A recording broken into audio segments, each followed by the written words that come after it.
Alright, welcome back to Fruhead's Beginner's Guide to Mapping, where today we're going to focus entirely on the concepts of parity and flow. So one of the biggest stumbling blocks that a lot of new members tend to have is wrapping their minds around what we mean by parity and how it relates to the different styles of swings as players are playing these maps. So this video is going to focus entirely on basically how the scoring mechanic of the game works, how the hitboxes of the blocks play into this, the different styles of play that different players might play with, and how all those concepts relate to what parity is, and then how parity plays into the idea of mapping with flow. So the first thing I want to talk about is the actual scoring mechanic of the game itself. So on the wiki page, when you guys go to the basic mapping section, we do have a link that discusses how the scoring mechanic works.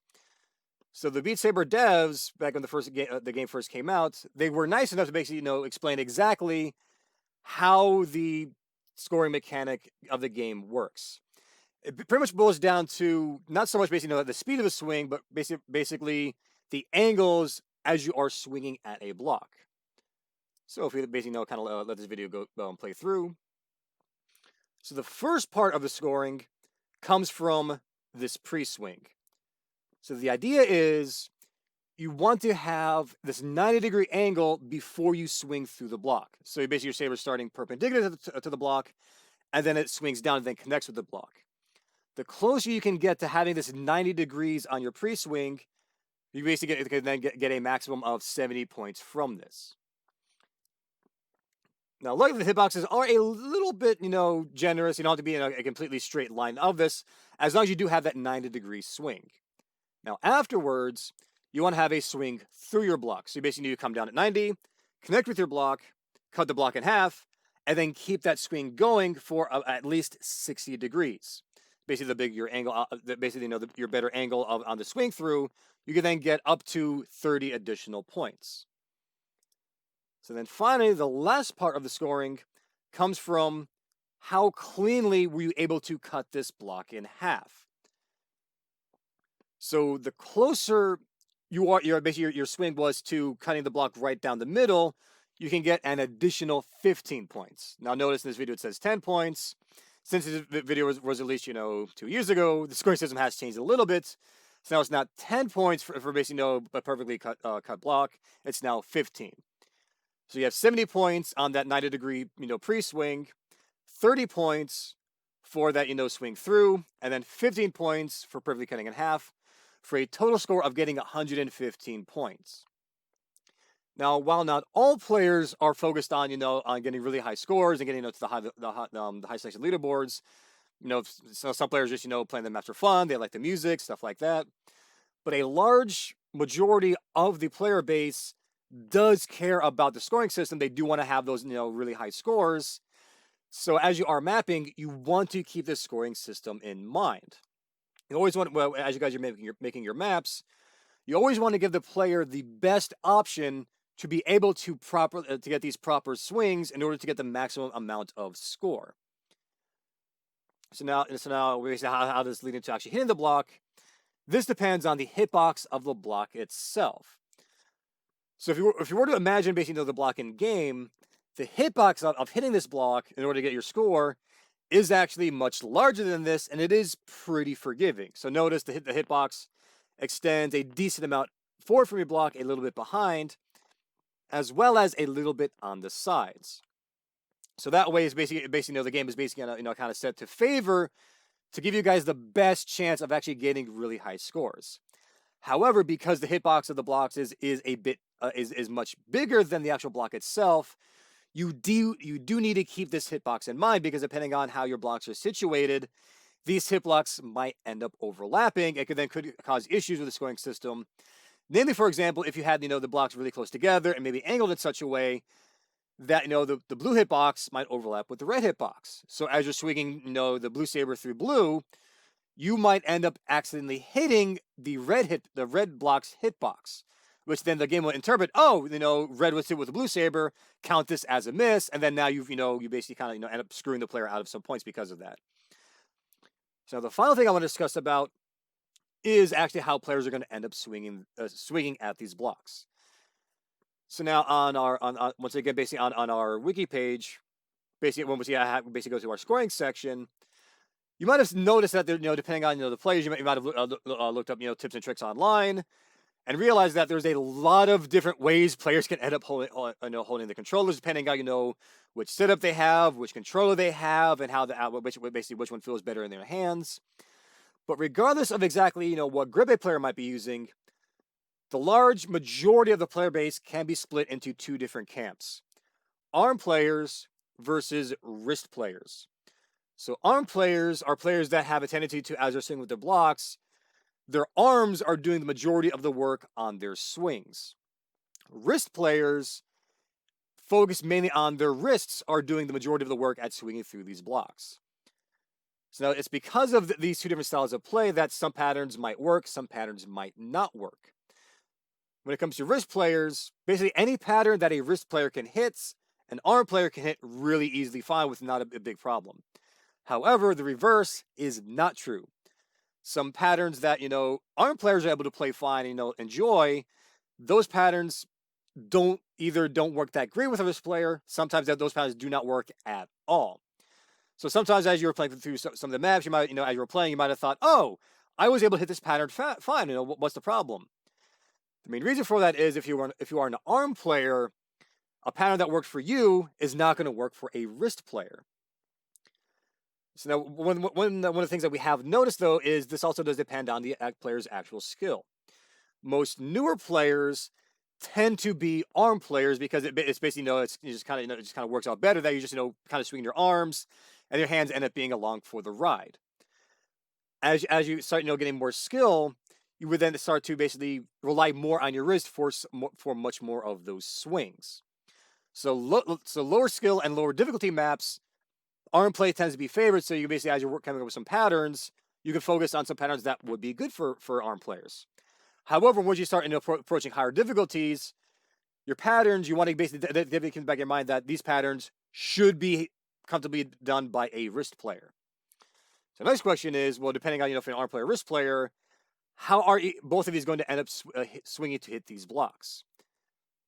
So this basically brings us to what are known as forehand hits and backhand hits. So this idea basically comes from various sports terms such as tennis, where it's based off of how a player's arm is going to be doing some sort of swing. So when we're talking about a forehand hit, this is a style of hit where the majority of the work is being done by basically muscles in your arm on the palm side of your arm. So basically, look at your arm with your palm up. All the muscles on that side of your arm are going to be the ones doing most of the work for this style of swing.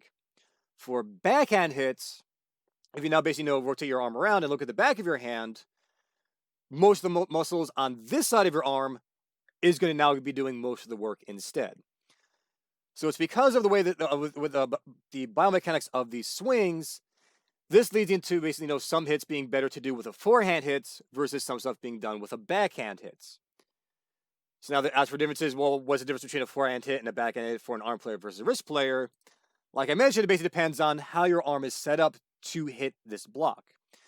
When we're talking about a forehand hit, this is basically going to be style of hits that if you're a wrist player, you're going to be hitting the block with your palm.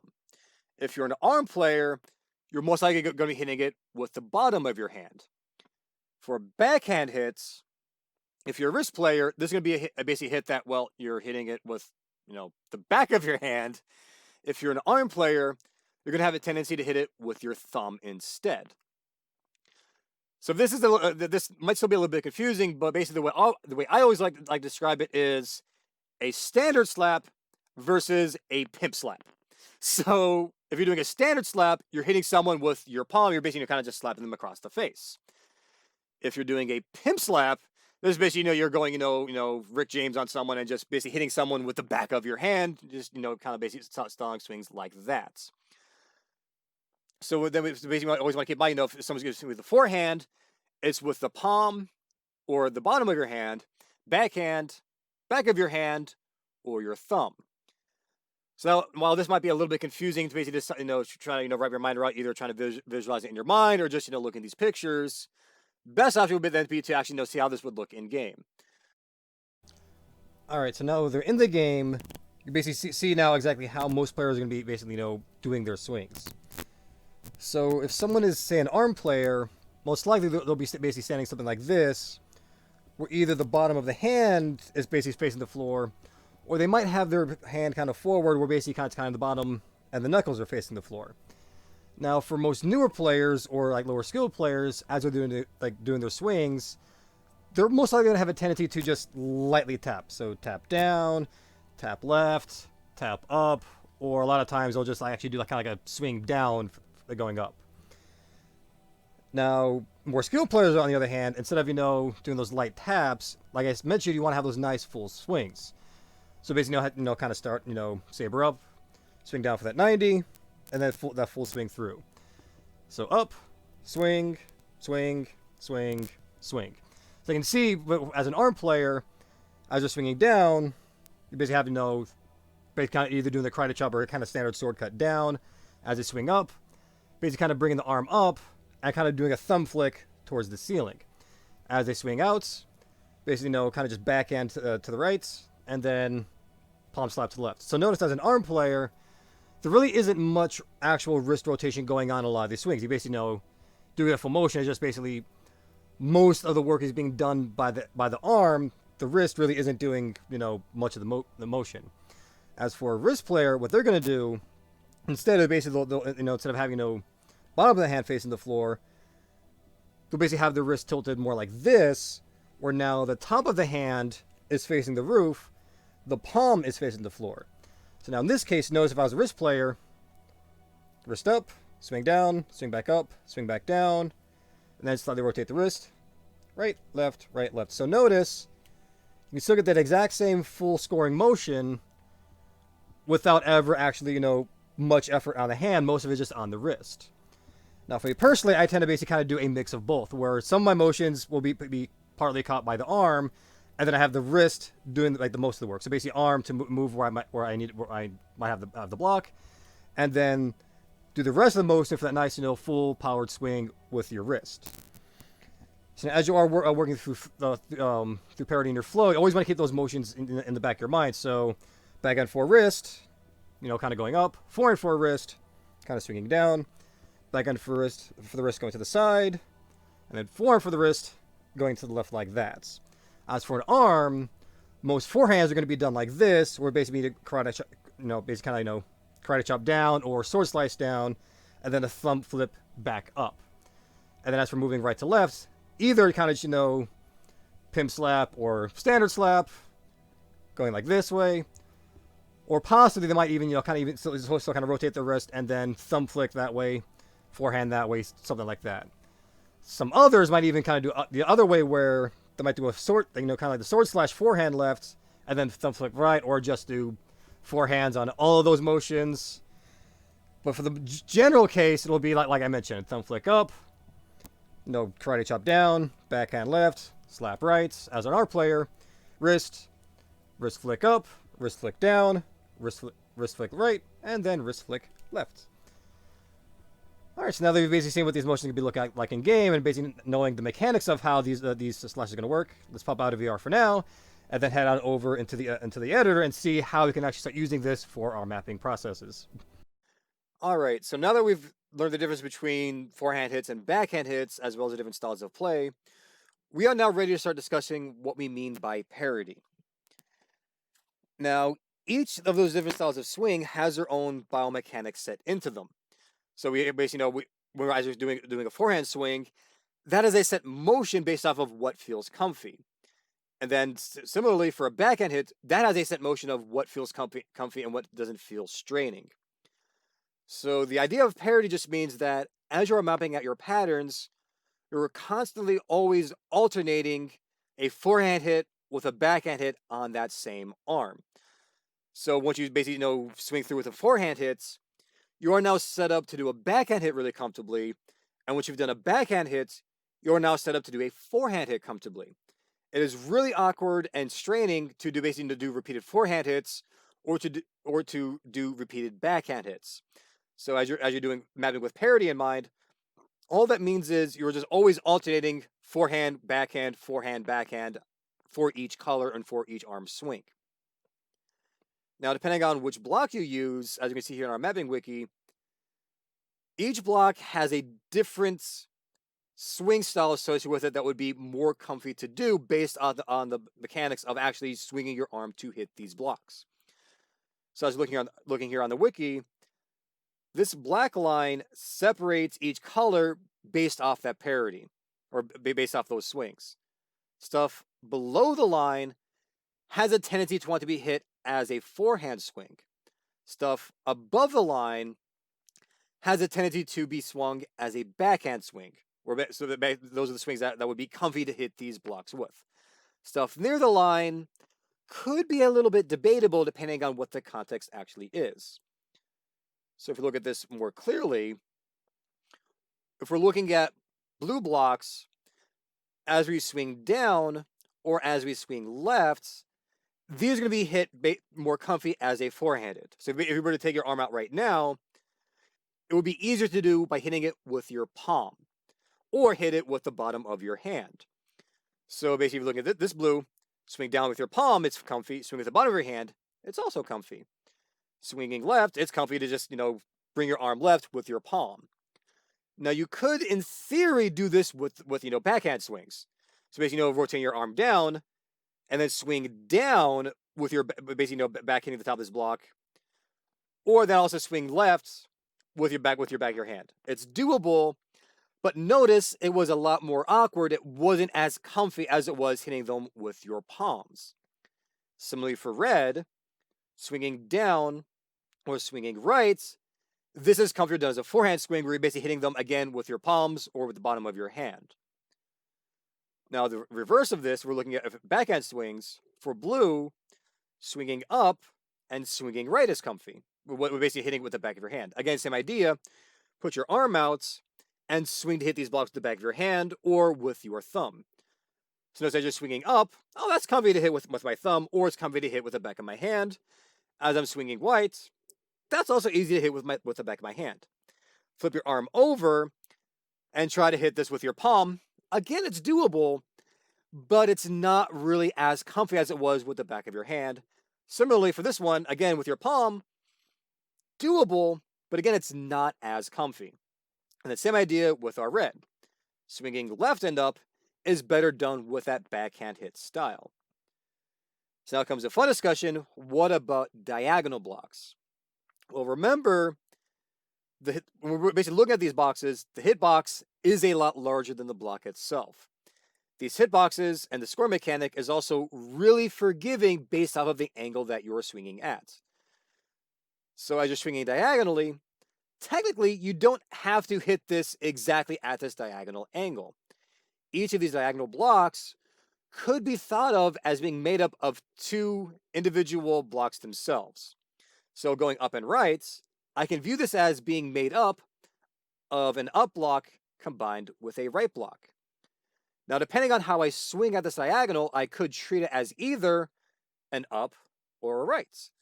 If I were to swing this block exactly from this corner straight up to this corner, I'll be treating it exactly like an up block would, and the scoring system would count this as a proper swing. Similarly, if I cut across this way through the middle, right across horizontally, basically the game will basically treating it as this block.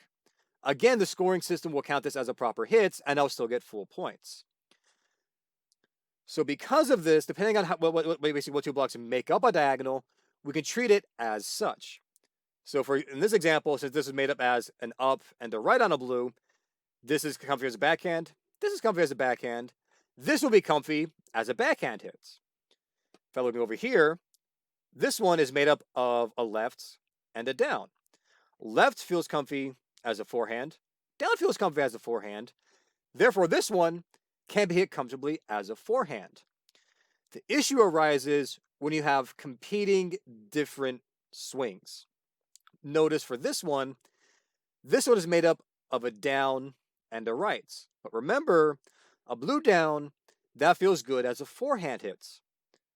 A blue writes, this feels good as a backhand hit. What does that mean for this block?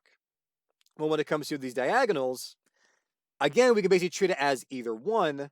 So this one, in theory, could be done as either a forehand hit or a backhand hit, depending on what the context is. If my arm is basically set up to hit this as a backhand, it'll be done as a backhand. If this one was set up to be hit as a forehand, it could then be hit as a forehand as well. Similarly for this one, I have this blue left, which is good as a forehand, this blue up, which feels good as a backhand, this blue up left could be either a forehand or a backhand, depending on that context. Similarly for the reds, we have, left and up. This one feels good as a backhand. We have right and down. This one feels good as a forehand. This one could be backhand or forehand, and this one could also be backhand and forehand. So as you are mapping with diagonals, you want to keep that idea in mind that since depending on the two blocks that make a diagonal, since it could be hit as either or, you want to keep that context in mind of what did you have leading into it to know, is the player going to be inclined to want to hit this as a forehand, or are they going to be inclined to hit it as a backhand? And then based off that, what happens afterwards? So now that we've discussed, what we mean by parity, we are now ready to discuss how to map with proper flow in mind and how it relates to parity. So again, remember, since each of these blocks has a tendency to be hit a certain way, that's going to determine how we want to map going forward. So say, for example, if it's, basically, pasting some random generic pattern down. In this case, I started with two downs like this. So right now, I'm set up as forehand hits, forehand hits. What do I want to do next? Well, since I've done a forehand hits, I now am set up to want to hit a backhand next. The safest option is just completely reverse what you just did.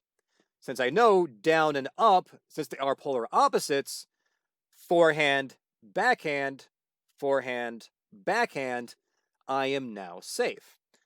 Going forward, well, okay, I've now done a backhand, I've done a backhand, I want to do forehand, forehand. So now if you look at blue, I have forehand, backhand, forehand. Red, forehand, backhand, forehand. But now notice though, if we think back to the diagrams we had earlier, I don't always have to do an up. I have these other options of what would be comfy, what could be done as a backhand hits. So in this case, well, what if instead of doing an up, what if I wanted to do this? Since right now in this case, I know a blue right is a backhand, I know a red left is a backhand. So I say, okay, I have backhand, forehand, backhand. Backhand, forehand, backhand. So this, in theory, is a good style hit. Right now, it is still following that parity. So that it still does have that nice, good flow. But the other issue that's going to rise right now is, remember, we're basically looking at the style of motion. I've now gone from a vertical motion into this horizontal motion. So even though it is a forehand into a backhand, it's set up to be good. It is set up to be good. The issue right now we're facing is we basically have to rotate our wrist probably to hit our play style.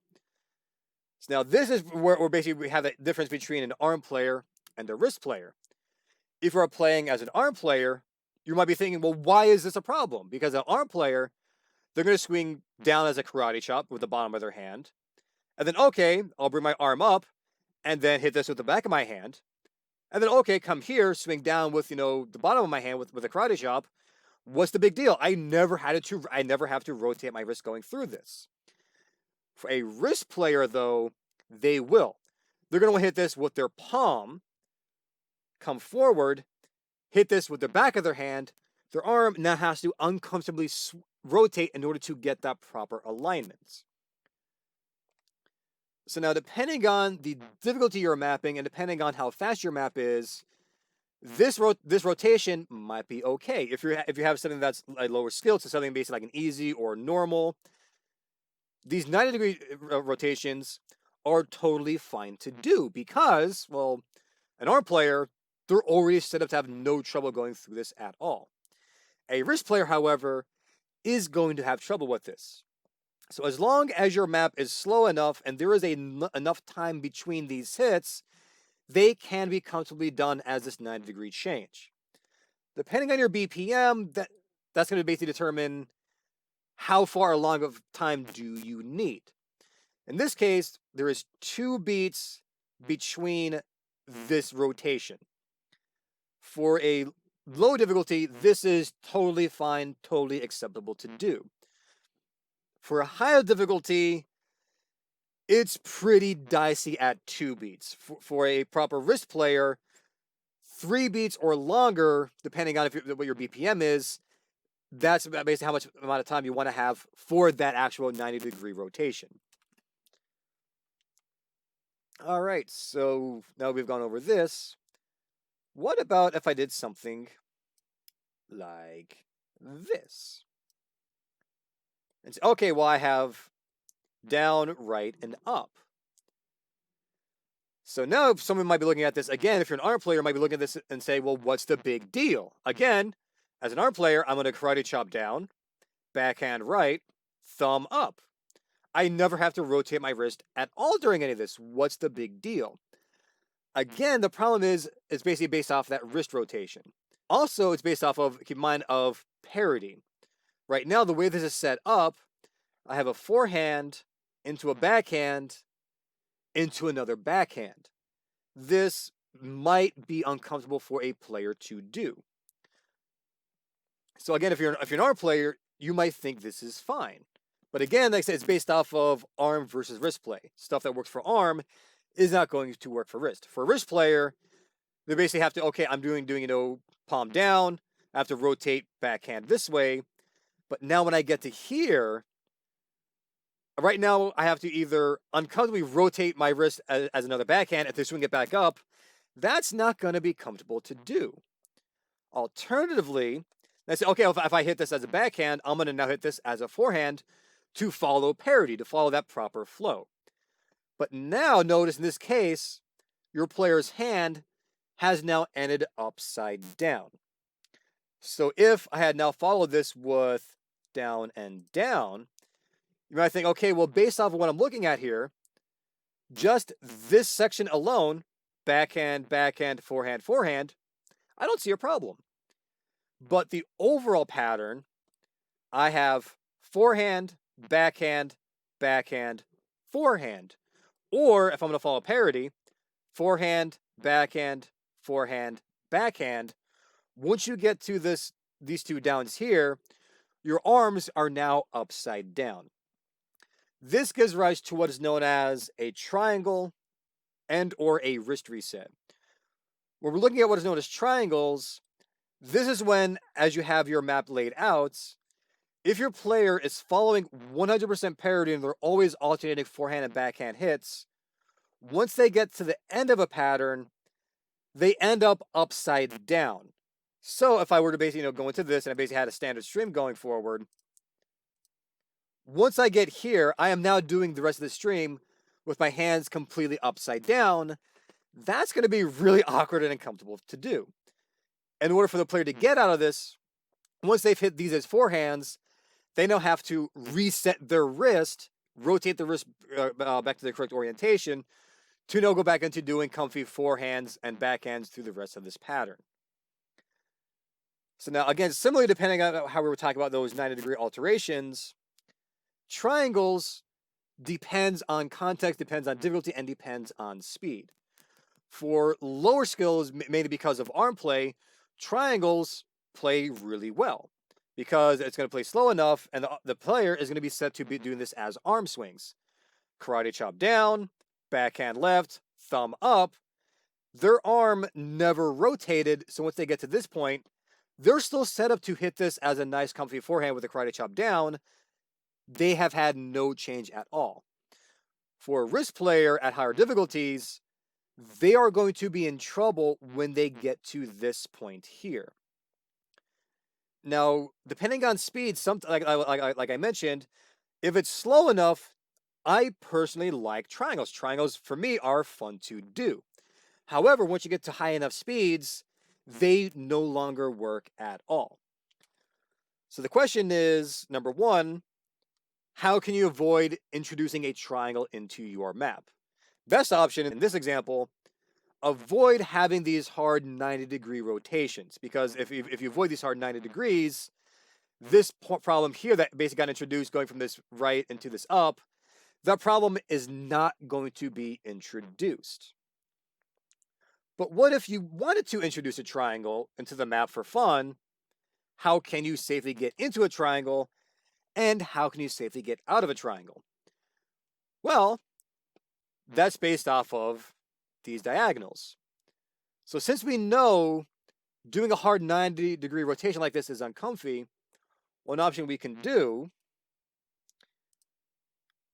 is use a diagonal to safely and comfortably change into this horizontal motion. So notice in this case, I have forehand, backhand, but with this diagonal here, my arm has slowly rotated slightly.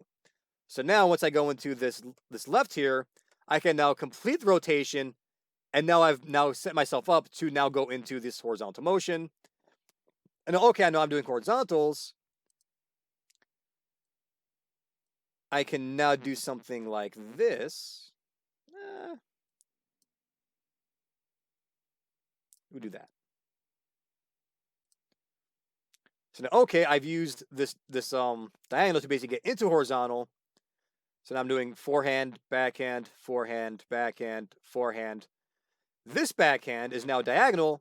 It's now rotating my wrist slightly, and now going into this blue down, and I've now basically completed the rotation, and now I'm back into nice standard up and down motions.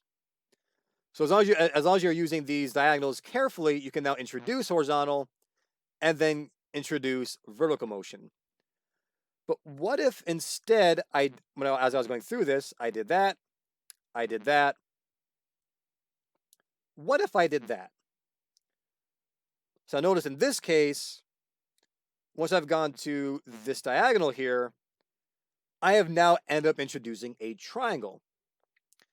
Because you may think, well, how did I introduce the triangle? Again, remember when I'm looking at this diagonal here, this is made of that left and that up, so it could be hit as a forehand or a backhand. The way this context is set up, I am right now set up to hit this block as a forehand. So forehand, backhand, forehand, backhand. Once I've gone here, I am now set up as a forehand hits. If I were now to do this down here, again, just looking at these two blocks alone, oh, that's an up, that's a down, backhand, forehand, I'm safe. In this full context, however, forehand, backhand, forehand, backhand. If this is a forehand, this is now a backhand. So either I have to hit this as a backhand and have my hand upside down, or at some point between these three blocks, I need to rotate my wrist and place something as a double directional, which is not going to be great. So if you've introduced a triangle, you want to make sure you give your player a way to get out of it. So in this case, instead of going right back into that down, oh, I could maybe do something like this. So right now, well, forehand, backhand, this is right now a backhand, I'm safe. This is a forehand, I'm safe. This is a backhand, I'm safe. Hey, this is now a forehand, I am now safe. In this example, we introduced the triangle, still in the triangle, but then at the end here, we've given the player an out to get out of that triangle comfortably. So as you are mapping your patterns, always keep that inherent parity in mind of how does this block want to be hit. And if you introduce in this case, if you introduce a pattern that could have some ambiguity of how it gets hit, it's going to be hit based off of how it was set up. So even though this can be hit as either an up or a left, This context has it as that left as a forehand. This context has it as a backhand. But even though we've introduced that triangle, we've given that player that way out of that triangle. So that way, if I go back into a standard up-down pattern here, in this case, I am now set up to now hit this as a forehand, and I'm now good for that nice, quick, zippy section. Now, one thing I haven't discussed yet are our lovely friends, the dot blocks. How is this going to be hit? Well, similar to these diagonals, it's going to depend on context. If I were to follow basically put these dots here, since a dot block can be hit from any directional cuts, do not assume a player will hit it from any direction. They are going to hit it based off of what makes sense at the time. In this example, since right now I've done a backhand hits, and now I have another blue, this blue, I'm going to want to hit it as a forehanded. I'm going to want to hit it as a down because it just followed this up. So one issue mappers might do is they'll use dot blocks to try to fix parity or fix flow, but it's not actually going to work because, again, players are going to be inclined to hit it based off of that context. So this is why a lot of, me personally, when it comes to, mapping, I don't like it when based, mappers or based on some maps have a large section of dot blocks, because since it has the ambiguity there, you don't know how to hit a pattern. So say, for example, if I just had this dot stream here, and now, okay, I want the player to end like this. Depending on context, this might not work, because I'm doing up, down, up, down, up. I'm now going to hit this as an up. Now, there is one trick you can use to preserve that flow, to preserve that parity of hits, and that's not relying so much on the dot to be, show your direction, but its position. So say, for example,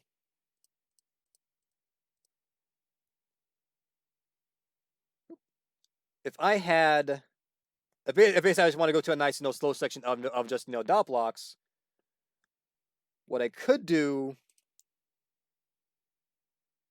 is something like this.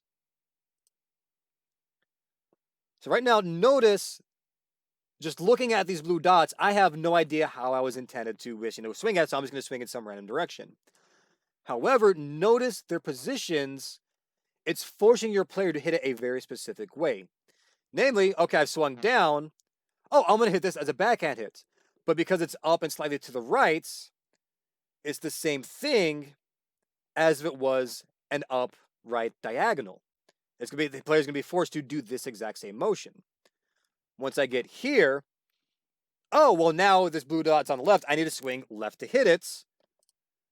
That player is going to be inclined to hit it as a straight left. Because right now my arm is over here. I'm going to swing left to hit it over there. I know, okay, I now need to hit this block.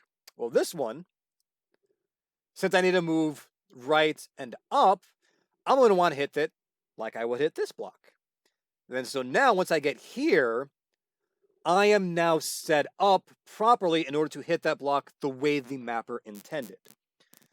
Now, for me personally, I don't suggest using dots this way because, again, a lot of players like to use dots because, freeform, just swing however you want. But the problem is that's not going to happen. The players are going to swing at it either just randomly and then give up on flow, which means they might have a problem when flow is reintroduced.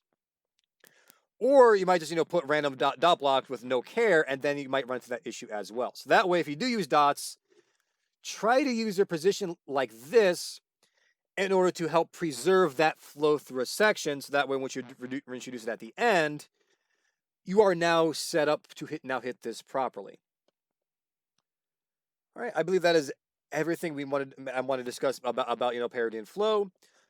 So hopefully this has helped answer any questions you might have had about in regards to mapping with flow, what we mean by pairing these backhand hits.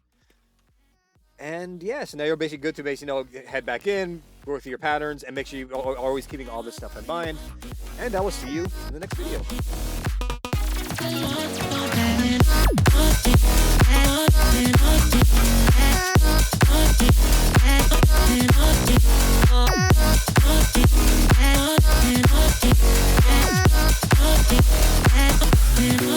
It's